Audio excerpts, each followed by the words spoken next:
Let's start with the example. First question says we have to find out the Z transform for the signal del of n, or you can say that impulse signal. As we know that Z transform is given as x of z and varies from minus infinity to infinity, x of n z raised to power minus n. Firstly, we have to check the condition whether this signal for this signal Z transform is exist or not. We have to check summation mode of given signal.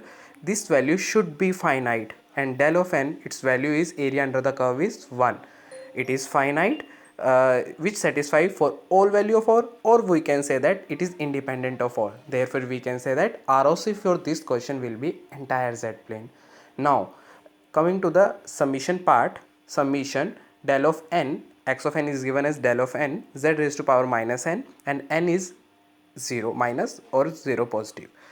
For this value of n, del of n is 1, and put it this value of n in z raised to power minus n, that is z raised to power 0, we have x of z is equals to 1.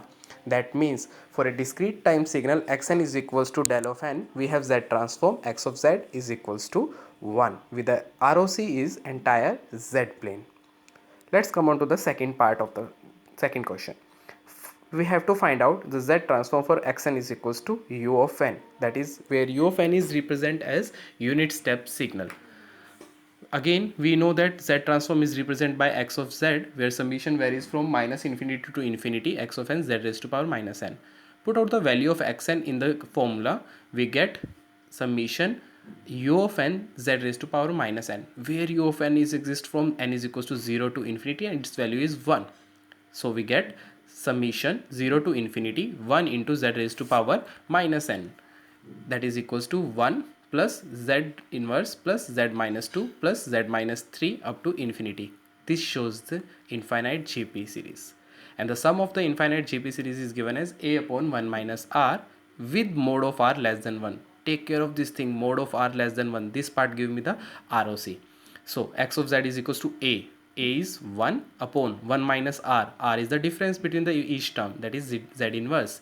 So answer is 1 upon 1 minus z inverse with mode of r. R is z inverse less than 1. If I take in z inverse as the positive power of z, so xz is equals to z upon z minus 1 with mode of z greater than 1.